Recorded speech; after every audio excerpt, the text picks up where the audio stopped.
Hello and welcome to another baseball season here with the Rocky River Officials Association.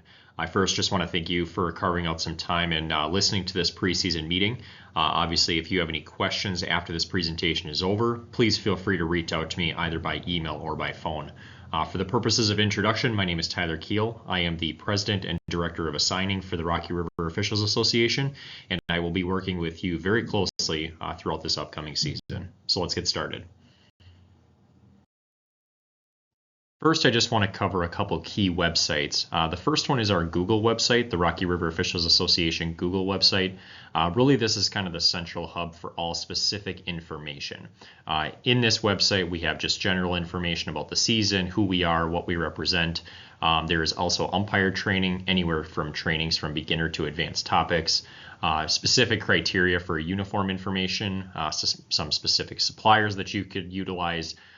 Also league rules to make sure that we are covering the different bases for not only the Minnesota Youth Athletic Services or Gopher State to CMCBL to Crow River, etc.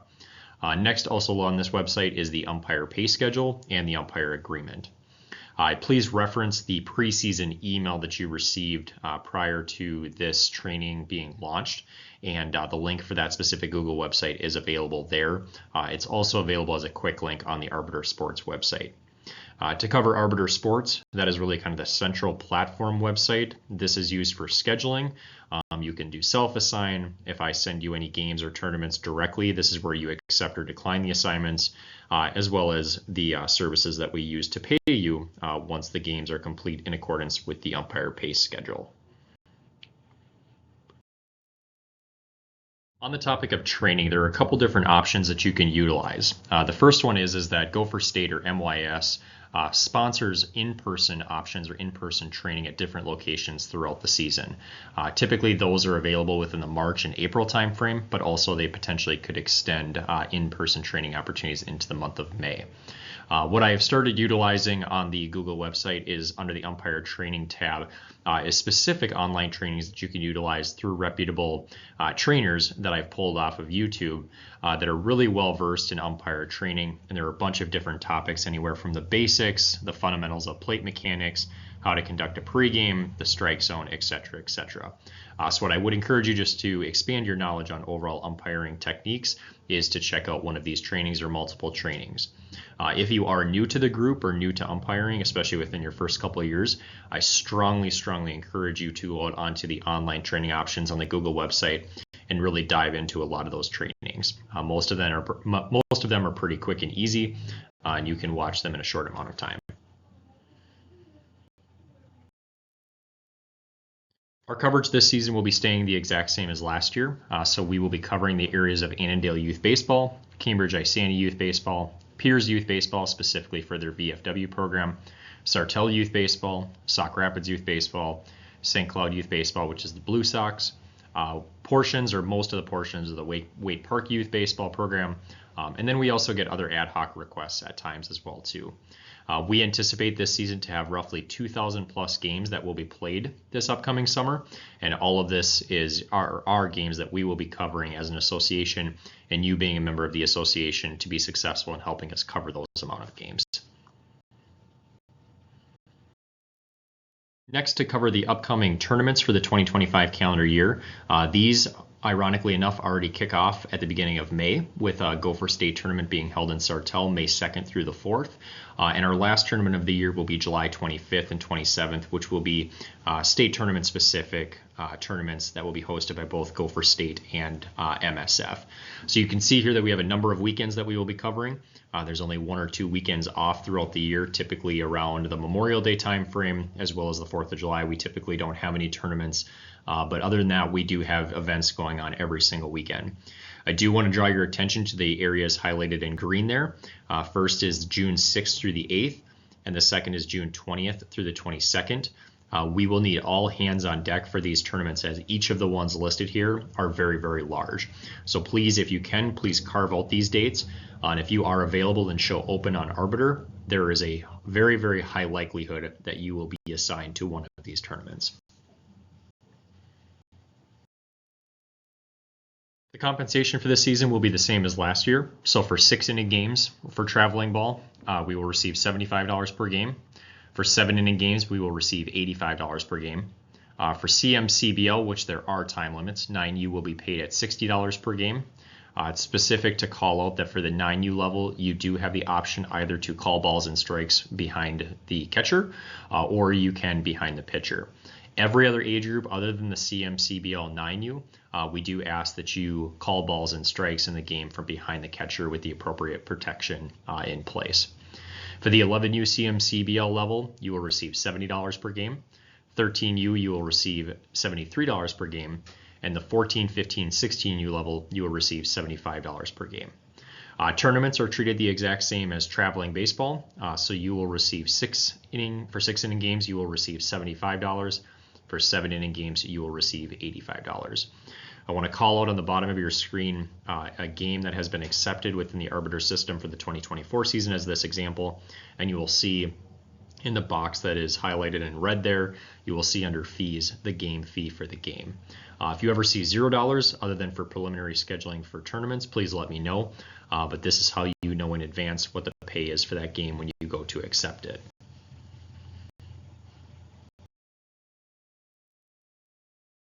Next, to cover the scheduling process and how that works. As I mentioned in the preseason note, self-assigning is the preferred method for you to schedule yourselves to games. This gives you the full ability to control your own schedule for regular season games. I did send out a note earlier that some tournaments are available also on self-assign, so please keep a lookout for those slots that may be available for tournament weekends. Lastly, there is also direct assigning ability. There will be times when I send you games directly. When this occurs, you will receive a notification from Arbiter Sports. Really, I only send you games on directly when you show available and I have a game to fill.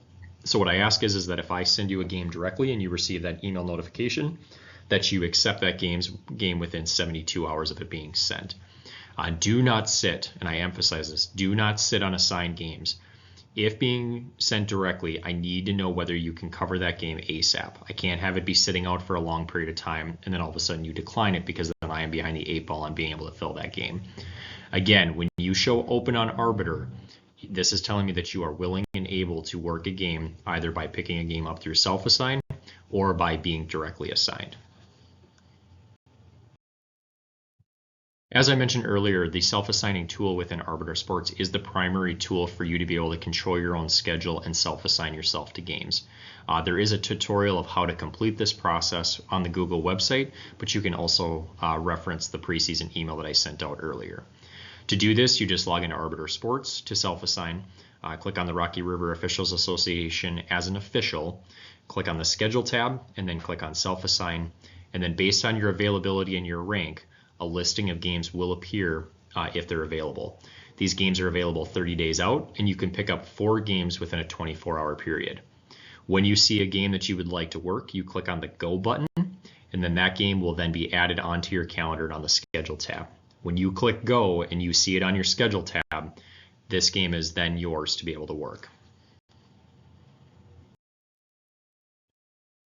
Knowing when you can and when you cannot work is extremely important, and that is why the Arbiter Sports system helps facilitate that for us. There is a feature within Arbiter Sports for you able to quote-unquote block dates, meaning that those are dates that you are not available to work. Again, please utilize the tutorial video within the Google website, and also you can reference the preseason video on the link to be able to access that Google website tutorial. To do this or to block dates, you log in your Arbiter Sports account. You click on the Rocky River Officials Association as an official. You click on blocks, and then options are available under the action button for you to either block the full day or block a partial day. You click one of the options, then click on the day in question, and then when the blocks appear for a full day block, they will show up in red. For a partial day block, they will show up in more of a salmon color. Once you see these colors that are available or that are showing on the calendar, then that tells me that you are not available and will not be scheduled for that day. Again, it is extremely, extremely important that you keep your blocks up to date, because if you show open within the system, it is telling me that you are willing and able to work for any game that may be assigned to you. When situations come up, and they will come up when we do have poor weather, whether that be rain, thunder, lightning, those different types of things, please, please, please be patient. The number one rule is always assume that your game is on unless you hear from me directly. If the coaches, by sheer happenstance, happen to contact you directly, you must contact me and tell me the status of your game based on what they had told you. Field conditions and decisions to play is the coaches and the community director's decisions until first pitch. If asked for your opinion, you can give it. After first pitch, the discretion is yours on what to do. Before going to that step, receive the input from the coaches if you feel you need to, but remember that player safety is number one. Lastly, when it comes to lightning and thunder protocol, anytime there is lightning, anytime that there is thunder, you need to assume that there is lightning. If you hear thunder or you see lightning, you must issue a delay. This is per the rules, and if you have coaches that are giving you grief as a result of it, please have them contact me. The rule states in the rule book that it is 30 minutes after each crack or strike of lightning. For example, if lightning or thunder presents itself at 6:30, you must delay the game until 7 o'clock. If it lightnings again at 6:40, the game is then delayed until 7:10. Again, if you have any coaches who are giving you a hard time on this, you can reference the rule and state that this is specifically coming from me. If they continue, then you can direct them to give me a call and I will handle the coaches. When it comes to situations with regards to weather, I want to remind you that if you ever arrive on the field with no teams or one team, you will automatically receive full game pay. This is primarily a cause of lack of communication on the community director or the coach's part. If you arrive at the field, but the game does not get played because of weather, meaning that there are two teams there, you will receive 3/4 of your game pay. If you have left home and are en route of the game, and en route it gets canceled, you will be paid for 1/2 of the game pay fee. After first pitch, up until the 2 completed innings mark, you will receive 3/4 pay if the game is suspended, and if you wait the full 30 minutes for the delay, it's full pay. After 2 complete innings, the game is fully paid, and you will receive full compensation. With regards to expectations of being an umpire for the Rocky River Officials Association, my expectations are that you will log into Arbiter Sports daily. You will keep your blocks up to date, and you will accept or decline your games immediately upon receiving the communication. Review your upcoming game assignments. Confirm with the coaches if you would like to and if the coach's contact information is available by verifying the game times, either on the Arbiter slot or with the coaches. And again, these will vary based on what league you are working from day to day. Show up to the game at least 20 minutes before game time, meaning that if your game starts at 6:30, my expectation is that you are on site at the complex by 6:10. Lastly, be on the field at least 5 minutes before game time. What I always use as a trick when I am umpiring is when I see the last team finishing up their warm-ups, that is when I walk onto the field. You must try to work at least 2 games per week if at all possible. The tournaments are great, but we need to have help in the regular season. So if you can carve out 2 games per week, we should have no issues covering the amount of games that we are expecting this upcoming season. Continuing on with our umpire expectations, I expect you to wear the appropriate uniform and protective equipment. Equipment and uniforms can be found with the online retailers or sporting goods stores, for example, Shields, Dick's Sporting Goods, etc. Next is to hustle, be in good position, hustle. That is 95% of it, both looks and making sure that you're hustling to be able to see plays. Call strikes and keep the strike zone consistent. Be strong in your decision and stick to it, unless you know that you made an egregious mistake. Follow up with me immediately if there are any issues after your games, and contact coaches for weather issues if at all possible, and I will let you know if I hear anything immediately. Remember, if you do not hear from me, assume that your game is on. If you are ever going to be late for traffic, late out of work, those different types of situations, you must call the coach if at all possible, or at the very least, let me know so that I can let the coaches know.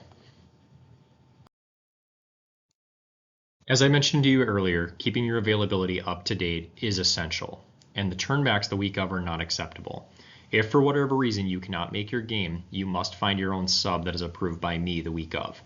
I will help facilitate and find a sub if at all possible, but if I can't, the expectation is that you will work the game as accepted. There are no exceptions to this.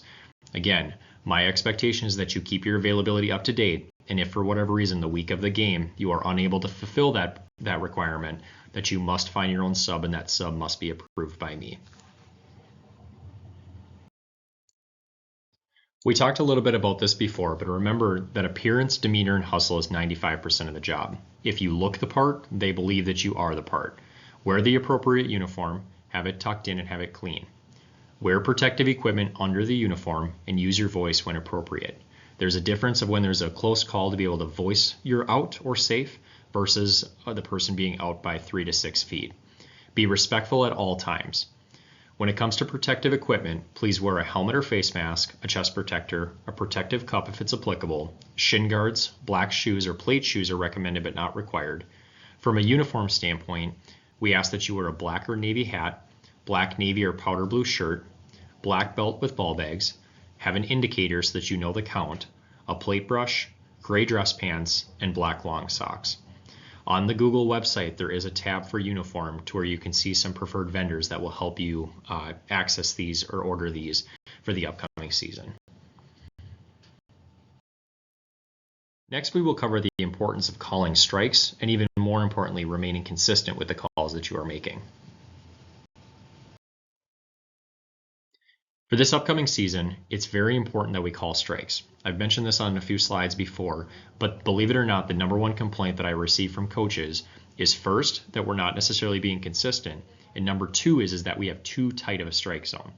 Please utilize what's here, especially for the younger ages, where we are having a strike zone that is just below the knees and all the way to the shoulders, and that you utilize 2 baseball lengths both inside and outside the plate. As you get up into the 14 and 15U age groups or into the AAA levels, obviously you can have a little bit tighter of a strike zone, but the ultimate goal here is that kids swing the bat. We want to make sure that we are being reasonable with our strike zone, not egregious with calling balls and strikes, but reasonable to where the children will swing the bat. We'll have pop flies, we'll have ground balls, and we'll have more exciting games versus parents, coaches, and kids watching their kids walk on ball 4 all the time. So my biggest advice to you throughout the season is please call strikes within a reasonable degree and stay consistent with the strike zone that you're calling for both sides. Next, we will cover umpire positionings behind the plate. Most people believe that you, as an umpire behind the plate, you need to set up directly behind the catcher. This is actually not the case and will limit your view on low pitches. What you want to do or set up is exactly what's on your screen and use the heel to toe method, meaning that you set up in what's called the slot. For a right-handed batter, you set up to the left of the catcher, and for a left-handed batter, you set up to the right-hand side of the catcher. This allows you to get a full view of the inside part of the strike zone, allows you to see low and high pitches easier, although you will concede a little bit on the outside corner. Again, use this method. It's protecting you because of how the balls may come off of the bat, as well as if the catcher was to pop up, if you are directly behind them, you risk getting hit in the chin by the catcher's head. Use this heel to toe method that's on your screen and use the slot to create a window to be able to see the pitches as they come in. The question on pitching restrictions for regular season games comes up on a regular basis. For regular season games, we do not participate in tracking or recording pitchers. This is the responsibility of the coaches. If there is a discrepancy, have them report their concern to the league administrator. As officials, for regular season games, we take no action in suspected violations. For tournaments, you will most likely be required to track the pitcher and the innings pitched. You will do so on a scorecard. Verify with the coaches periodically to make sure that your information is correct before submitting the scorecard to the championship desk. Membership fees for this upcoming season are $40. You may pay this prior to your first game through PayPal at RROA officials or through a check, but please see the preseason email for the details. If not paid by your first game, association dues will be taken out of your first game check and will be subject to a $10 additional fee. The officials will be paid on the 1st and 15th of each month, and please see the umpire pay schedule on the Google website for more details. A few final reminders as we finish up this training and get closer to the start of the season. Please check Arbiter on a daily basis. Check out Self-Assign It once a day and pick up games as you see fit. Again, this is the best way for you to control your own schedule. Please accept games quickly, and remember that I can see when you view your games and when games are just sitting out there. I also recommend that you link your email to your cell phone if you're not doing it. Check your email periodically throughout the day because you will see communications from me on a regular basis, as well as see any games that are directly assigned to you. Remember to arrive at the facility at least 20 minutes prior to the start of your game and be on the field at least 5 minutes before the start of the game. Ask the coaches if everyone is legally and properly equipped in your preseason meeting, and have the home team or the home coach go over the ground rules for the game. Again, call strikes. Be consistent and call strikes. And lastly on this, please hustle to get angles on every play. Remember what I said before, 95% of it is appearance, hustling, and consistency. Please follow this throughout the regular season and into the postseason. Lastly, thank you for all that you do and for making the season successful. By partnering together, we can make youth athletics successful within the St. Cloud area, and I appreciate your help in allowing us to do so. If you ever need anything, please contact me at either 320-438-0988 or by email at tylerkeel@ymail.com. I prefer an email or a text versus a phone call, but my phone is always on me. If I don't answer, please leave a voicemail. But again, texting or emailing is the preferred method of communication.